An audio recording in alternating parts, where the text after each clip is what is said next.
Puppet Master 3 Toulon's Revenge is a 1991 direct-to-video horror prequel set in 1941 Berlin, where Andre Toulon's magically murderous puppets take revenge on the Nazis who killed his wife. Fan favorites like Pinhead, Jester, Leechwoman, and Blade return, and this time they're joined by Six-Shooter, the Six-Armed Cowboy. Directed by David Dakota, produced by Charles Band, and starring Guy Rolfe and Richard Lynch, Puppet Master 3 was shot for just $800,000 in 18 days and managed to become one of the most beloved in the entire franchise. Welcome back, my friends. I am Darby Ellis Lewis Wilson, and with me is Chris Anonymous, and we are going to talk about all the good, the bad, and the schlock, what we like, what we didn't like, and the big ideas in this silly, silly franchise. 15 movies. We are 3 movies in. Chris, do you think we're going to make it? I mean, eventually, yeah. Decades from now, months from now, I don't know. It depends on how fast we deep dive. But you said 15 films, but we also have the tie-ins and the other ones that run parallel. It's not including the ones that run parallel. It's including the Puppet Master versus Demonic Toys, but then you have, if it's versus Demonic Toys, then you should probably watch the original Demonic Toys. Doll Man is kind of in that universe. Yep. I think it's Doll Man versus the Demonic Toys. So, and then there's just Doll Man itself, and then there's another one I can't remember what it's called, but there's like upwards of 20 if you look at all in the shared universe. Yeah, the Full Moon universe, mega franchises before mega franchisers, before they were a thing. Before Marvel, there was Full Moon. It's kind of cool if you go to some of the Wikipedia pages. If you have a favorite puppet, they give you a cross reference of like what they appear in and who they appear with. So like if you just if you don't have time to watch all 15 to 20 movies and you want more Six-Shooter, you can find those and go straight to those. Right. I was kind of looking up some of that to see which movies. Oh yeah, Maniac in the chat. Welcome back, my friend. Yeah, I was looking into what puppets are in what movies, and I think we have our core 3 or 4: Pinhead, Blade, Jester. I think is one of the core ones. But then they sort of switch them in and out, and I was really kind of surprised at which ones they picked. Oh, Tunneler. He's part of the main crew. Sorry, I was looking at the background here, and Tunneler's not in there, which is actually kind of crazy. But what's the guy, or what's the puppet in part 2? The flamethrower guy. Torch? Is that it? Torch? Yeah. Yeah. I can't remember. I think that's it. I think it's Torch. You'd think he'd be more of a staple. He's pretty cool. Well, evidently he's on the poster of part 4. Spoiler alert for when we get to it, but he's not actually in it because of budgetary reasons. But then he does appear in part 5. So, it was too hard to have a flamethrower. It was just, and then, the people you have to have on set and everything else. So, yeah. See, Maniac says, okay, Trancers was indeed Tim Thomerson, but it was released by Empire Pictures, not Full Moon. Yeah, that's right. I think they go over to a different company for a while, because I think Charles Band's name goes off of them for a bit. I don't know. We haven't gotten there yet. When we get there, we'll deep dive into it. But we're still only 3 in. Three into at least 15. Yeah, tip of the iceberg. Man, we're gonna have to like make medals or something. At least T-shirts. I survived all 15 Puppet Master. Well, and I think they're in the process of maybe making another soon, or there was one last year. I mean, it's just. I hope they never stop making them. There's like little trilogies within those 15. So it's a pretty crazy world. It is nuts, and I can't wait to get into talking about a little bit more, but I got to do a little bit of a personal plug. I got to say a big thank you to everyone who came out to the backyard world premiere of our little short film, Somebody's Watching You. We had the world premiere last night. It was about 16 people there? 16-ish? Yeah, 16, 18, 20. 14, 16. Yeah, 1,000, something like that. They all have 2 eyes, so if we can double it. Yeah, sure. Yeah. it was really great. It was outside. It was just at dusk, so all the birds were very noisy. I didn't realize this, that when the sun, immediately after the sun goes down, birds are very loud. They're like, "Hey, get back to the nest! Get back to the nest!" I don't. Yeah. They were very quiet after that, but other than that, it was a great showing. It was very cool to see it blown up and big and with loudspeakers going. Anyway, we are trying to decide what we're going to be doing with it. After this, we're looking into festivals or maybe releasing it straight to YouTube. We don't know exactly what we want to do. If we put it to festivals, it will be a few months before it gets to YouTube. So if you have any thoughts, we would love to know what you think. Should Yeah. we send this to the festival, or do you just want to see it? Maybe this leads me on my next thing. We're very close to 1,000 subscribers. Maybe if we get 1,000 subscribers and bump up our watch hours on YouTube, we can do some membership things and maybe privately release it to members. Yeah, do like an online screening. That would be kind of fun. But Yeah. whatever we do with it, stay tuned for our monthly episodes, and we'll keep you up to date. Absolutely. So, like I said, what we do, we talk about the good, the bad, and the schlock about these movies. We're going to treat Puppet Master 3 like it's Citizen Kane, and we're going to try and dive into it and give it its due diligence here. But before we jump into the schlock, we like to do a little segment called Web of Schlock to see who made this, who's in it, where have they been, and where are they going. Yeah. Where's it Charles, at, Chris? let's start with the producer and original creator of Puppet Master, Charles Band. He is a legend in B movies, horror movies, Full Moon, hundreds and hundreds of great schlocky B movies. Some not so great, it runs the gamut, but if you're into this kind of film, you should definitely check him out. But I'm going to move on to the people actually in this film, because we could talk about Charles Band for hours. Oh, man. Yes. So we have the director. How did you say his name again? Decodo. Okay, David I had to Decodo. phonetically spell that out. Now, this It's dude's like got French. 185 directing credits on IMDb. Oh, wow. Yeah, he started in like early 80s. Things like Boys Just Want to Have Sex, Revenge of the Babes, a lot of X-rated films, and then he kind of gets into some horror films, Creepazoids, Witch House. HORROR, not HWORE. Correct. One, I mean, it's an easy jumping point because they sound so similar. Right. Right. He went on to do some other Puppet Masters, Curse of the Puppet Master, Retro Puppet Master. Lately, he had a movie in 2016 called A Husband for Christmas. And in 2024, he had Make or Bake Christmas. So he's really went from X-rated films in the late 70s, early 80s era to kind of Hallmark Christmas movies in the aughts, in the 2020s. And lots of horror movies in between. But 185 credits. This dude works. And has quite the resume. Yeah.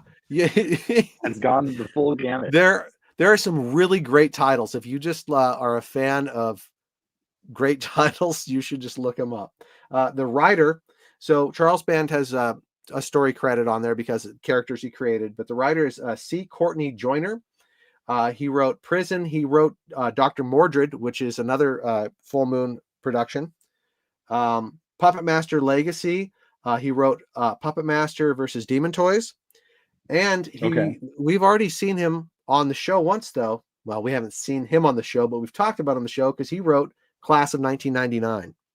Oh, yeah. I should probably know that. That's okay. You do now. We talked about it. Yeah. And I will forget it again. Yeah. Guy Rolfe, he was acting in the guy who plays Toulon was acting in like the 40s. Tons of movie credits. Ivanhoe from back then. He was in Dolls. He was in Puppet Master 4, Puppet Master 5. I believe he was in one Puppet Master after that, and I think that's his last acting credit. So really, he is basically Andre Toulon. Yeah, he went out on top. I mean, Richard Lynch, he was in Sword and the Sorcerer. He was in Rob Zombie's Halloween, Lords of Salem. He was in Oh, really? Alligator 2.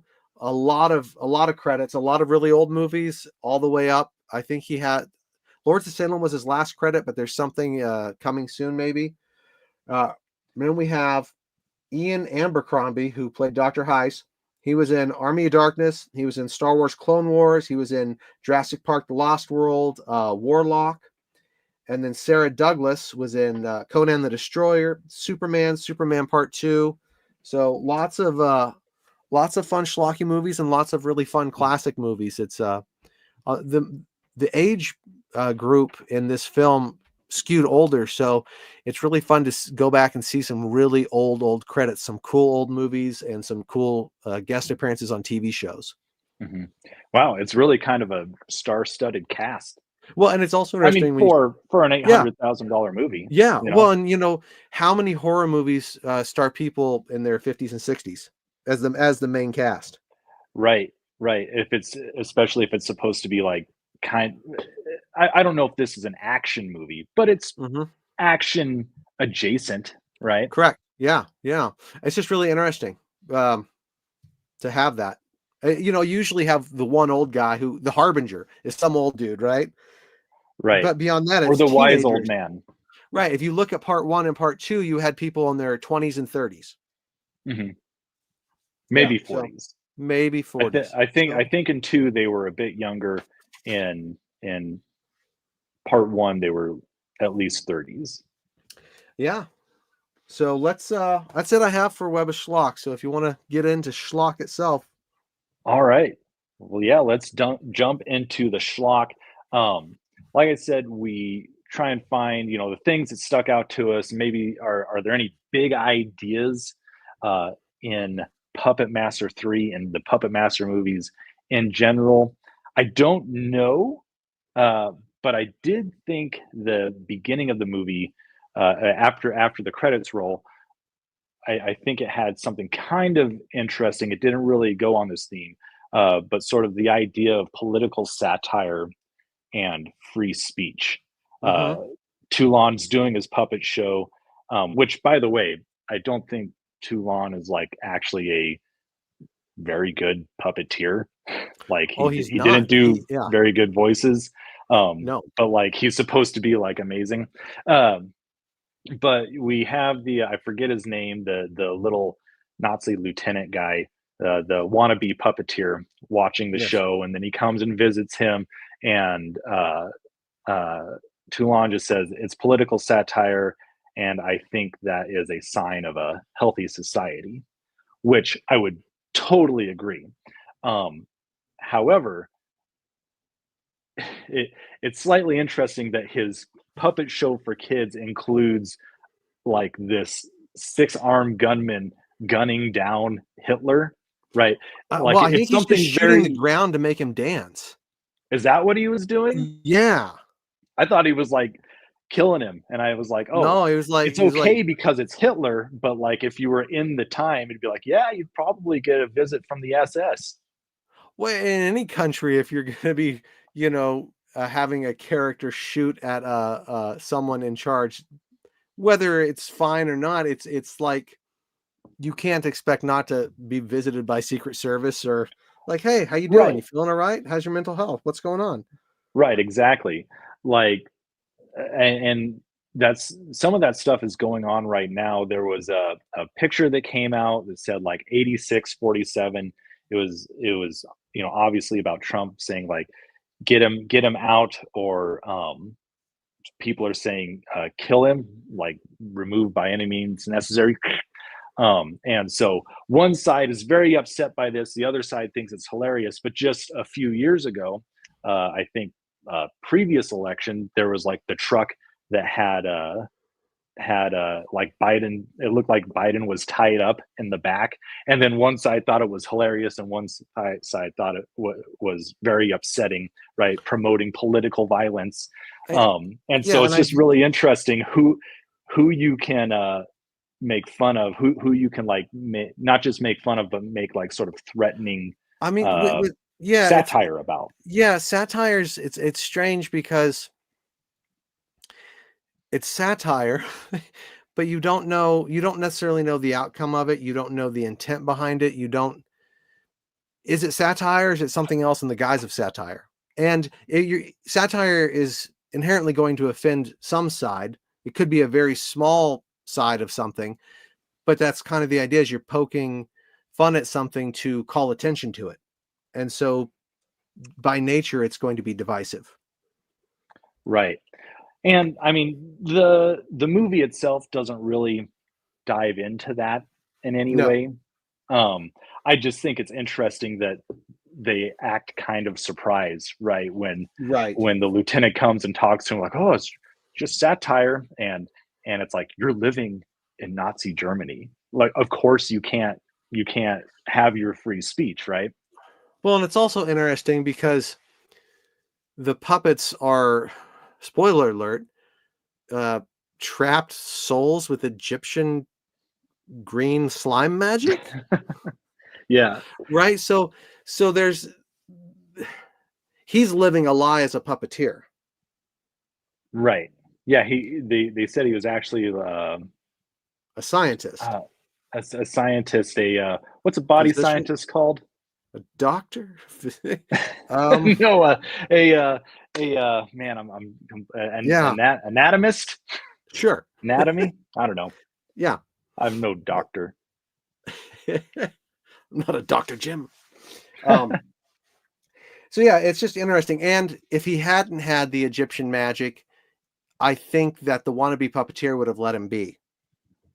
But when he hears the conversation and then he gets on the super silly, there's a nice crate right out by the window where he can stand up to and Hmm. take pictures. And Yeah. then he's like, oh, okay. In a way, I think he feels betrayed by the puppeteer because he's cheating. Oh, And okay. that's why he Go goes to on. turn him in. See, I had the sense that he was already onto it, and that's why he was there. That's why he was taking pictures. That's why he said in their initial conversation, almost as if by magic, Yeah, like, I didn't get that. I see how you could get that. I think he was taking pictures because we see him practicing with the puppet as he's waiting outside because he's just a driver, right?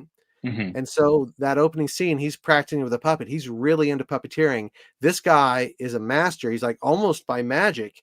And I think he's saying that because he thinks he's so good. And then when he finds out he's disillusioned that no, it is magic. It's not. And he's like, oh, it's reanimation magic, which my boss is looking for. And I'm kind of yeah. upset because I thought I was going to learn something. I don't think he would have warned him if he didn't actually care about him because he was impressed by his puppeteering skills. So I think that warning was like, hey, we're fellow puppeteers. You should probably not do this right now. See, and I thought the whole motorization thing, the fake excuse that Toulon gives him, Mm-hmm. I thought 1940s. I thought that was a perfectly reasonable explanation. Right? It's just clockwork. And when he Mm-hmm. sees him like injecting the green stuff into it, if you didn't know what it was, you would have no idea what it was. It could be fuel, right? It could be, yeah, To keep the it little could be clockwork grease. guys It could going. be just grease to lube the gears. Yeah, and he's talking to him because he's just a crazy puppeteer, Yeah, like, but I mean, you would take the gears apart and you would pour it in and let it go over that. You wouldn't inject it into their neck with a syringe.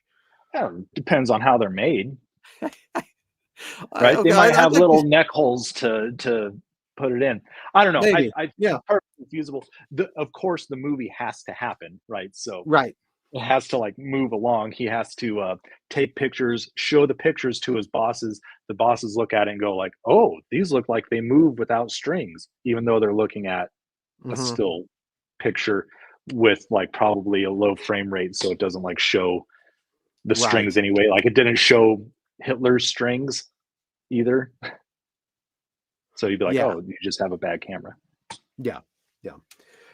What other questions you have for in Schlock? What other things you were you thinking about? Because it's an interesting thing that it brings up in the beginning with satire and free speech, but it doesn't really go anywhere. It So doesn't go anywhere. Just trying to tease something out and see if that tickled anything in you. yeah, no, I it's do interesting. like in this the they give the backstory and of like kind of how the puppets were made, or like how they came to be. Hmm. And I went back and kind of just read up on one and two and found out that like, oh, it's actually surprisingly linear Consistent. in that Yeah. consistent. Yeah, that's a better word. It's not linear, which we'll get into in a bit. But it's consistent in that they need like pieces of brain to like create the serum, and the brain like potentially like carries the soul of that person into Enough the of it, puppet. yeah, to animate a Yeah, puppet, yeah. to animate it in some way. I think there's some weird things in that, like in Puppet Mhm. Master 2, I think they say that the puppets tend to take on the personality of the person who controls them. So if the person is evil, they act Yeah. evil. And Um, I have some real major qualms in my bad category with involving that, but we can get to that a little later. well, I want to talk about it a little bit because I think I might know what the bads are. In that, I'll just throw them out. The ones that I would have, they're not in my bad uh, proper, but so he said that they're all volunteers, um, but then he makes the puppet of Kraus, and that puppet is animated, and it's like, okay, so where did he get the soul to animate the Kraus puppet, which is Blade, which Mhm. turns out to be Blade, um, and it seems like the only person that it could be is Hess, is the doctor who's That's what I was going to ask you, is Blade Hess? I mean, I guess that's the only logical thing. Like Hess Because was maybe he willing. He said keep fighting, right, but he said why would you make a puppet that looks like Kraus and put Hess into it? but Come it on. doesn't it's supposed to look like him. Because he was holding it up and they're like, "Oh, that's a good likeness." Like he was making a husband for Leech Woman. That puppet is 100% Kraus. There is like no no way No, around it. it's Toulon. I'm going I'll have to rewatch it, but I'm gonna disagree. I think that puppet was supposed to be Toulon. Well, then how'd he get his soul into it? I he didn't. So it's Hess. I believe See, it's Hess, this is where yes. it doesn't make any sense. It doesn't make any sense, but that's not my bad. But yeah, yes, that was Well, in my so Schlock question. I'll throw another one out here with the puppets and the souls. So his wife Elsa, her soul is supposed to be in the Leech Woman puppet. Yet in Puppet Master 2, he believes that the main girl in that, uh, Carolyn, I think her name is, Caroline, something like that. He believes that she's the Caroline. reincarnation of his wife. Right. So, like, can you chop souls into different bits and pieces and put Did them he around? Or forget? Was he confused? Yeah. That's starting to get closer to my big bad, but that's not it either. okay, well, let me throw out one more thing, and this isn't a bad, Okay. but it's sorry, it's just all regarding the origins of the puppets. Here's what I would have liked to have seen. What I think would be maybe a little more interesting, because the Puppet Master movies are tying themselves so closely to 1940s Nazi Germany, right? That is kind of where they're anchoring their story. Um, Maniac says the series really doesn't care too much about consistency, You're not wrong. which I think, well, Yeah. and especially if it changes hands too. I Well, mean, it's that's going to interesting because happen. it definitely has the 1940s kind of vibe, but it also has like the ancient Egypt, like when we go into the black and white, like there's key points in history that it keeps coming back to. Right. Well, and here's the thing, the Egypt stuff, it's been in all movies. I personally, Darby Wilson, I think it's stupid. I think the Egypt stuff is dumb.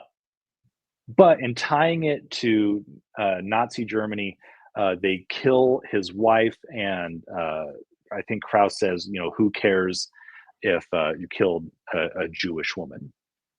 I think it would have been interesting if the puppets were golems, were which are like Jewish created constructs that they put some markings and some Jewish magic into them, and they are meant to protect like I think certain people or the Jewish community as a whole. I think it would have been interesting if they were golems in some way, and they all had miniature golems, molems.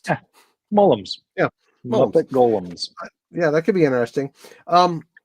And Maniac Clown is asking, let me throw this up here. He's asking, is Toulon Jewish? I don't think so. No, he's not. I think they give people like ethnic identities or like cultural identities, and I think he's just French. That's his identity. Yeah, he's French. Yeah, French. Yeah, I think it's kind Dolomites. of, again, consistency is not really important. Whatever the scene needs for that moment. Something it's not like into the metaphysical realm of like what we've been talking about, but just the idea of puppets in a period piece, like, is just a fun concept. Right. I would have liked to the movies that continue to be, I wish they could have kept going back further and further time. I would like to see them in the Civil War. I'd like to see them in the American Revolution. I'd like to see them in ancient Egypt. Like, just every major war. Yeah. And different. Yeah. The French Revolution, like a little puppet and making a tiny guillotine. I would not be opposed to that. The problem is, in fact, I think that's a capital idea. The problem is that the puppets are specifically the way they are because of who they were in life, and so that ties them to a specific time, right? Could you have Pinhead, and have him in the Civil War if he's actually like a specific person in time? Yeah, right. You couldn't unless you have to reinvent them in some way. Yeah. Which you could say that like these puppets have a thing of their own, and they just need someone else's soul to power them on. And that might explain why in part 2 it might be a different soul in Leech Woman. Yeah, well, and that's kind of the sense that I got in the first ones a little bit, that they weren't maybe specific people, that they were like soul-esque, like you just needed any soul. Yeah, it was just you were giving these creatures souls because of the green Egyptian chemical. It was just, do you have anything else in Schlock that you want to kind of talk with? Because I think my bad is going to kind of be schlocky and kind of have a longer discussion. Yeah, I got a few more schlock things. This is more of a true schlock, just in that it was just kind of a weird thing at the end, when Toulon is leaving the country, and the woman asks him how his time in Berlin was, and he's like, "Oh man, it sucked. Some bad things happened, and some people lost their heads." And he says it in a way that's like winking to the camera, like, "Huh? Lost their heads?" Yeah. And I looked over to Megan, and I was like, "Did anyone get decapitated in this?" Like it's implied that Krauss kind of got decapitated. Oh no, I think he fell like fell like his chest into the halberd. Okay. I was thinking that the halberd might have cut his head off, but yeah. I mean, we needed to see some heads rolling if they were going to put that line in and have that line was straight up. Yeah, I cut a lot of people's heads off in this movie, and he did not. Like it wasn't a bad for me. It's just like, that's very interesting. It's like they had a kill written in the original script, but they had to cut it out for some reason. But the line that referenced it just stayed in, which I bet hundreds and hundreds of horror movies are guilty of that. Oh, I'm sure. Yeah. So talking about some of these inconsistencies, I brought this up earlier, so I definitely have to mention it. So this takes place in 1941, said that the original movie opens up at the hotel, what is it, Bodega Bay or something like that. It says 1939 with William Hickey as Andre Toulon, who is substantially older. It's just the time frame doesn't work out. No, it does not. There's a lot of things that don't work out because of that. It retconned a lot here, or tried Yeah, to, and failed. It failed to retcon a lot. but I mean, like I said, this is a fan favorite movie, and I think maybe some of those choices they made, to those retcons that they made, is the reason why. Like, I feel like this is a much more solid movie than the As a first two. standalone movie, this is by far the best of the three. As a Yeah, standalone movie, but that's where I'm yeah, gonna go off. So, yeah, absolutely. I only have one more thing for Schlock. I have another thing, but I'll bring it up in good. But the kid Peter, how old do you mhm. think that kid's supposed to be? He looks 16, and he's like, "Oh, I like the candy." He looks like a 10-year-old that maybe has overactive glands. Maybe.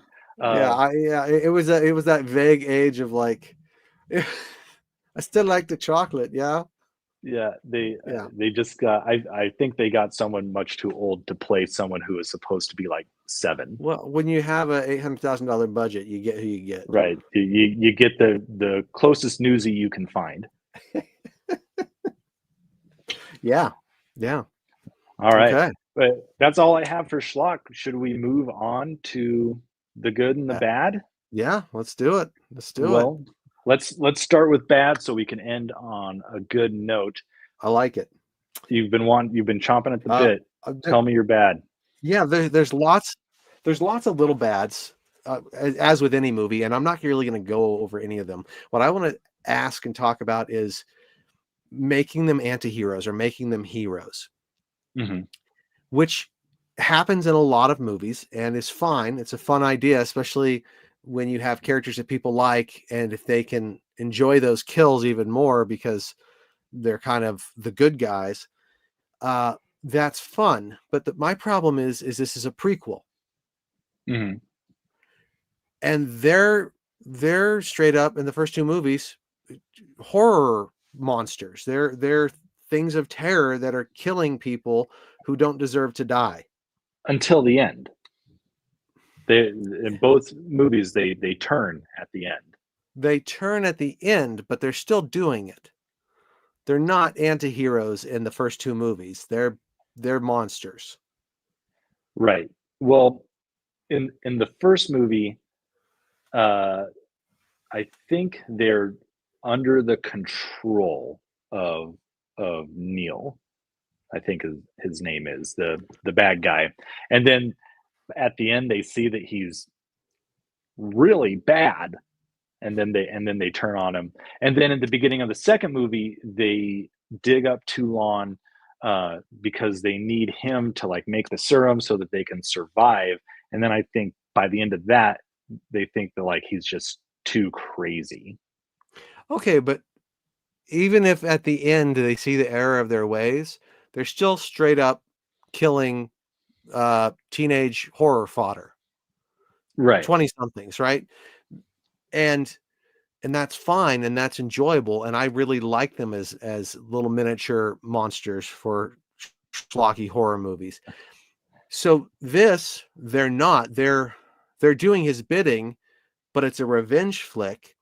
And I think it kind of cemented it for me is at the very end of the credits, like they'll return as kind of the good guys when they're fighting these When bad whatever they're going to puppets go fight in good, part. Yeah, and do good in part 4. And I'm like, are they so going to is go it going to back and forth again? are they going to go back and forth again, or am I just supposed to believe that these people who volunteered and who were not evil people to begin with, they act out revenge and they kill people, and that's debatable on the spectrum of morality, but you can understand it. So where do they go from Anakin to Darth Vader? Right.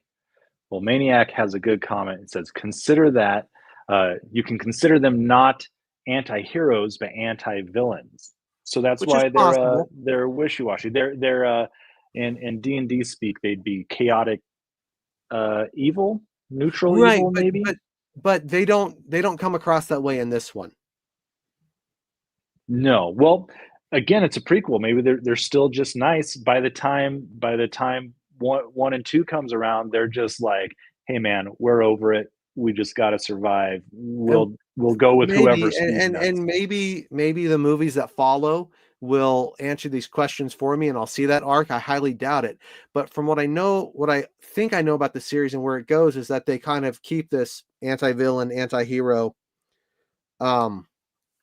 thing going on for a lot of the movies that follow. But it's if they're all taking place before or even if they take place after, it's just weird anomaly of part one and part two where they're monsters. So that's just really interesting to me. And you bringing up the fact that they were kind of under the control of someone who was worse kind of helps a little bit, but it's just it set weird with me. It made me like, I don't Yeah, know. I think it's a weird line to pivot. Maniac says they'd be villains who you end up rooting for. It makes me think of like Freddy versus Jason. Like Right. in the end of that movie, a lot of people don't like that. I love that movie, and it's because they did a good job of making one of the villains sympathetic. Mm-hmm. And they do that in Puppet Master. Like they even in the first one, when it shows the guy being like really bad, it shows the puppets like looking back and forth at each other, like, "Oh no, this man's bad," and they have that realization, like you get some sort of sympathy for them. Same way, they made Jason seem like, oh, he's just a tortured kid, Right. Mm-hmm. and he's got to take care of Freddy. Yeah. And I I, mean, I think that's just the nature of these movies.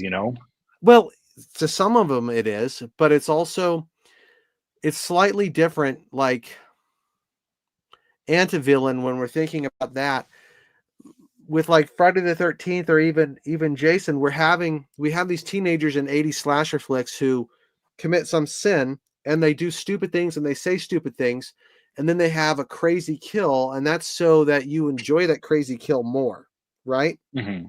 Hmm. And so that's kind of more like the anti-villain. You still know that he's wrong. You still know that Jason's the bad guy, but you're like, but if he has to kill, he should kill the stupid person first.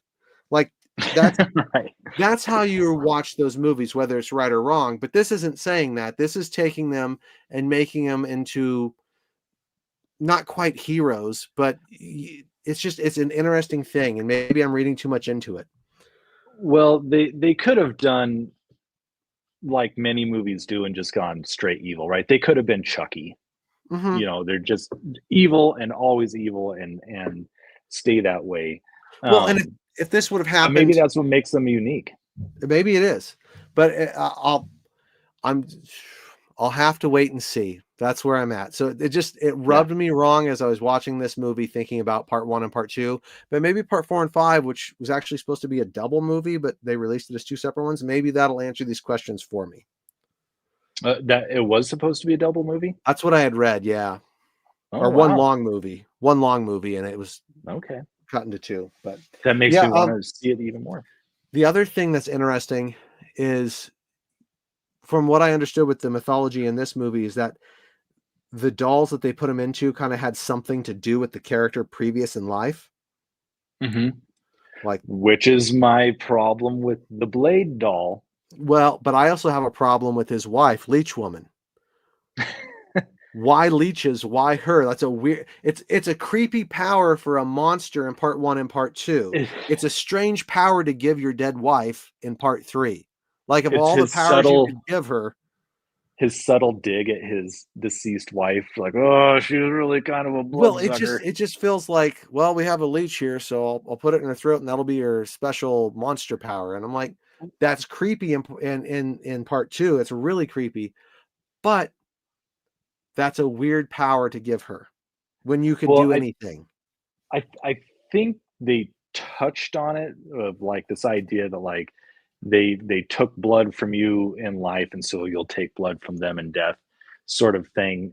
But I don't think that they actually really got there. They never really gave us that. I think they hinted at it and they sort of Mhm. touched on it, but they didn't get there. And that's actually part of some of my bads. Because you could have had a different doll to be his wife, and she could get lost in time, and that could come up in another movie somewhere else. It didn't have to be Leech Woman. you Mhm. could talk about how Leech Woman was made somewhere else, because it feels strange to make that character give her the power of Yeah. leeches that just regenerate somehow. Yeah. And I mean, in the end, it was like, well, we already have Leech Woman. This is supposed to be an origin story, so we got to get all these puppets in here. You know, I You get it. know, I get it. But yeah. they I also mean, that's a introduced practical reason. six shooter, which is going to be in my good column for sure. But like, Well, it's not he like had a backstory, didn't he? he had a backstory, but A this is person where who was this is the first movie we see him in. right. Yeah, that's what I'm saying. Yeah. Well, they got to introduce a new puppet in every movie. I mean, Right, come but if they're on. introducing him, I think they could have just. Anyways, what's your bad? My bad. We'll do it. My bad. I'll go least bad to worst bad. Uh, the music. I don't care for the music in the Puppet Master movies. However, I do think this is the best we've gotten so far. Just not a fan of the carnival type music. I understand what they're going for, why it's there.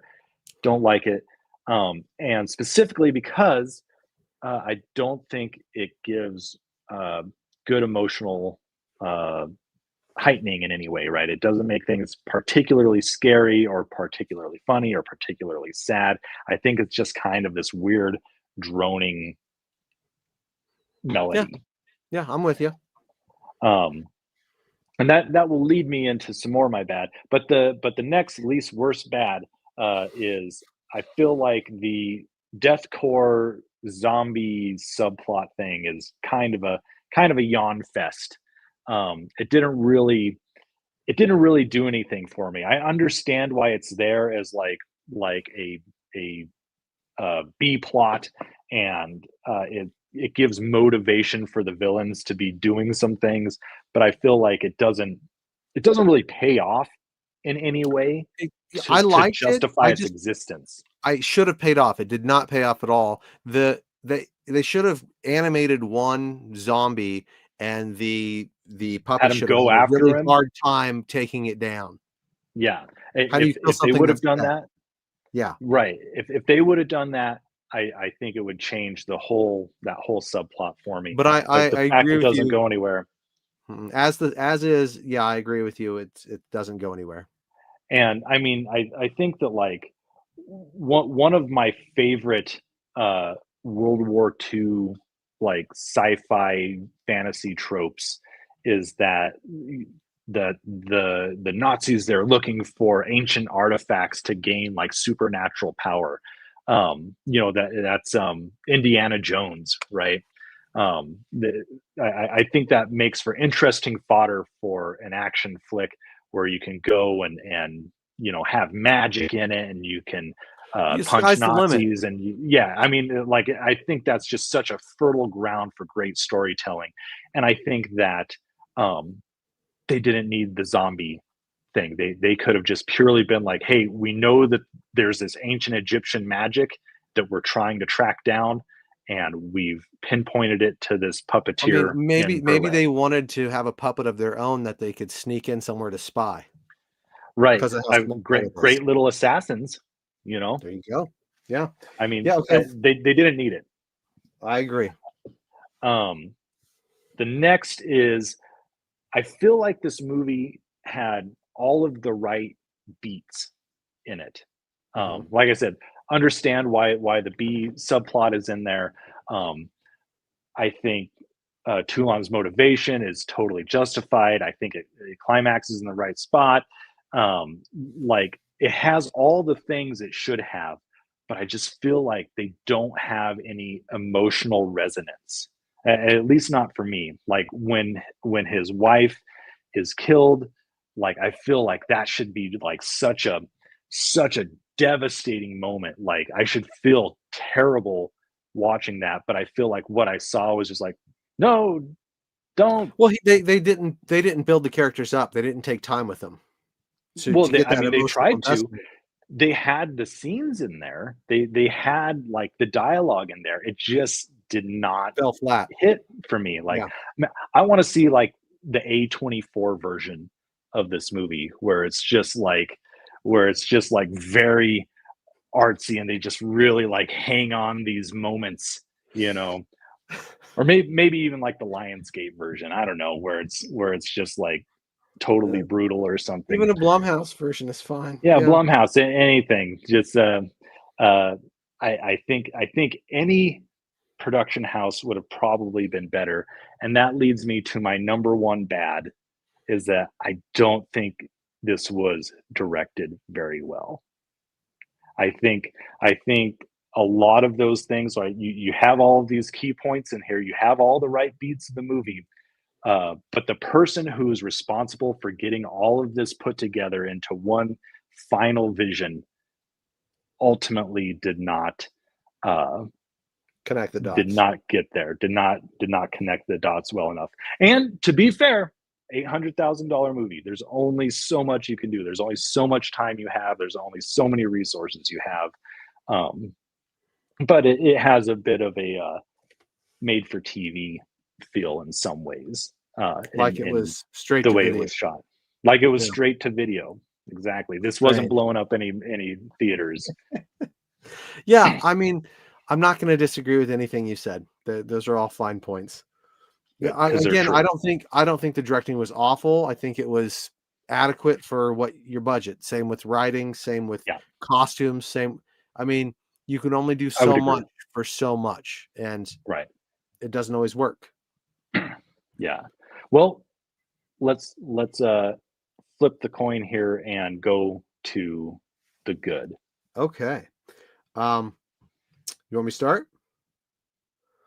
Yes, I sir. think that the origin of the dolls, even though I don't necessarily, I'm conflicted about why some of them are how they are. I still like that we get an origin story for the dolls. I think that's fun. Mhm. Um, Totally. there's some fun kills. Not every kill's great, but there's some fun kills, which you want in a movie like this. Mhm. Um, Six Shooter is probably my favorite puppet ever since. Yeah. Even before I'd seen the movies, I'd seen the posters, right, as a kid. Right. Right? And it's a six arm. Like I want to see a spaghetti western starring him. With a six-armed cowboy. Like if Yeah. they had maybe like a short film, like Pixar does, you know, Hmm. before their movies, but Yeah. of six Like shooter and it's like just an actual him western. and like it's noon and everyone's cleared out of Main Street and it's him versus some other guy, but then all of a sudden four extra arms come out, right? Like he's just a fun character. Yeah. He was And originally supposed to be a ninja. yeah, and I think they have a ninja later on, like in like Yeah. part 13 or something like that. And why Um, not? why not? Also, I like that it's a straightforward story. It's a revenge flick. All the beats are Mhm. there. Yeah, they don't always work, but it feels cohesive. It feels like a solid story of like, okay, bad people kill your wife, you go and attack them with the weapons you have. It just so happens that your weapons are these ancient Egyptian magic dolls that can kill people with weird things. Right? Yeah. It's very much like John Wick, only the wife is the It's puppy, it's exactly like John Wick right? with Uh, puppets. Kill Bill. I mean, the revenge story is a solid contained thing. Something bad Mhm. happens to you and you're going to get revenge on the people who did it. So it's a A to B. And I don't want to watch a revenge flick every single day, but there's something very refreshing about just having a straight, simple, solid story. Right. You know what you're getting, You know what you're and getting. yeah. Uh, the puppets in a period piece, I think more movies need to take their creatures back in time, and not just to wars. It could be anytime. Predator, Prey. I liked the idea of Prey. Mhm. That was a fun concept of like, oh, Predator, but it's back here, Right. right? I Especially when like it's already been established that in happened. comics, I liked when Wolverine was back in feudal Japan. Like Yeah. I like those things. So that was fun to see. Um, Yeah, that's my main goods. It's just it's a simple, solid, straightforward story. It's silly and in really good ways. I like the Mhm. kills. I like the new character. I like the idea of the origin story. So yeah, Yeah. I totally agree with all of that. Um, let's see.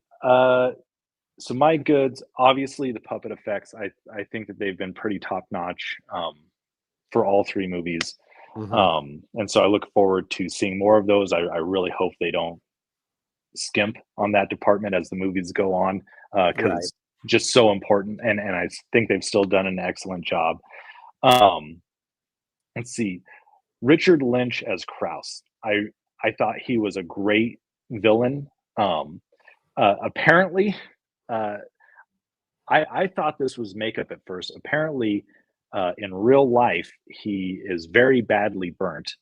Mm, Uh, allegedly, he got on some allegedly. drugs and like got caught on fire somehow. So he's actually like very lucky that he's still uh, is like relatively good looking. I like so if you look at some of the Yeah, yeah. headshots of him. He's Seal-esque, Yeah, scarred yeah. but handsome. But I thought that was like just such a great look for Oh this yeah, Nazi villain. I mean, it's just like immediate backstory, yeah. that you There was never hear weight. anything about. His face had Right, weight. Yeah, yeah, for right. sure. He just has a So cool look about him, and he has a cool voice. I liked his mhm. delivery. Yeah, he's a solid actor. I'd like to see more stuff with him. Yeah, and I thought the character was really interesting, and that's why I wanted more from that B sub story because I like the idea of here's the guy who's in it purely like for the science, but here's the guy, right? He's like a true believer Hmm. in the Yeah. National Socialist cause, right? And the in the end, and this is maybe why I would say the directing isn't so good. In the end, when they string him up as the puppet, which is great, uh, Toulon burns a Nazi flag, um, and the way it's cut together is that it makes it look like he's like going like no no because because the rope that's holding him up is about to burn and it's going to drop him onto the axe. Hmm. But I think it would have been better, and I think it's there. I think it's absolutely in the movie. It's just not put together well. It's that he is upset that he's burning the flag, Hmm. Yeah, and I got that and part. that's what's truly bothering him. Like, yeah, just he it makes him like a true monster, right? Like he really believes in the cause, and so there's nothing you can do to stop him, right? Short of killing I him. wonder, going back, pausing your good and going back to the B plot. I wonder if part of the weakness is that it's a B and a C plot. Like you have two bad guys who are at odds with each other. You have the doctor and then you have the general. And I wonder if it was just him going after the puppeteer for what the puppeteer did, and then later on finds out about the chemicals, it would have Well, made a stronger villain. I think it could have worked. It's just the fact that they didn't seem to have the same aim for the same project. If Hmm. Hess was really interested in the Death Core project because he wants to advance science, um, but Krauss is interested in the Death Core project because it's going to advance the Third Reich. Uh, that gets them aligned well enough. But it really seems like Krauss like kind of doesn't care about that project too much. Like he No, he understands doesn't that like Hess. yeah, he Yeah, understands the high command, wants this to happen, but but he's he trying to thinks it's undermine it. kind of foolish. Yeah. Right. So they just needed to be kind of pointed in the same direction, but for different reasons. Hmm. No, Um, yeah. so other goods, and this is probably my main good. I thought that they uh, used stock footage very well. I thought it was an excellent use of stock footage, and I thought for an $800,000 movie that they made a period piece, I thought they did an excellent job. I think it was all They, backlot too, yeah, they shot like 2 days on the Universal Studios backlot. because they Um, talked about shooting on location, but it was too dangerous where they could afford to do it or something. Is what yeah, I there had was read. like some political upheaval in Romania, I Something think, like that. Yeah, and you have so to they look had it up. to pivot. Yeah. But yeah, I thought they did an excellent job at making a low budget period piece, and so Yeah, I, it I feels it give feels props like to other that. period pieces. Yeah, I agree. Yeah, 100%, man. Yeah. Um, Do you have anything else to say about Puppet No, I Masters mean, 3? I don't want to be knocking on the movie because I think as a standalone, I really liked it. I just have some qualms with where it takes the puppets, and I guess we'll see where it goes with part 4 and part 5 Yeah, we'll to see what see how I happens. feel about it. Yeah. Awesome. Yeah. Well, That's I think we've given this movie its due diligence. Yes. yeah. Yeah. Yeah. All If you right. haven't seen it, if you should start the slow journey. You don't have to watch all 15 at once. Do Yeah. one a Uh, year. we're not. What? Yeah. It's been 2 years since we've gotten back to this. Yeah. Yeah. But I'm glad we did. And I'm glad that we're going to be revisiting Friday the 13th next month. That's right. So the movie we have for next month is we're continuing on with going through series movie by movie, and we are going to do Friday the 13th, Part 5, A New Beginning. But because I don't plan things out very well, we're not going to be doing this on Friday the 13th. We're going to be doing it on Monday the 16th next month in June. So make sure you add that to your calendar, same bat time, same bat channel, and get on, jump in the chat, tell us what you think. We love to hear your comments and go back and read everything. So anyway, make sure you're subscribing, make sure you're rating wherever you're listening to it. I'm Darby Ellis Lewis Wilson. This is Chris Anonymous. We've been compelled by Schlock, and we will see you next time. Bye, everybody. Schlocky, schlock, schlock. Schlock. Schlock, schlocky, schlock, schlock.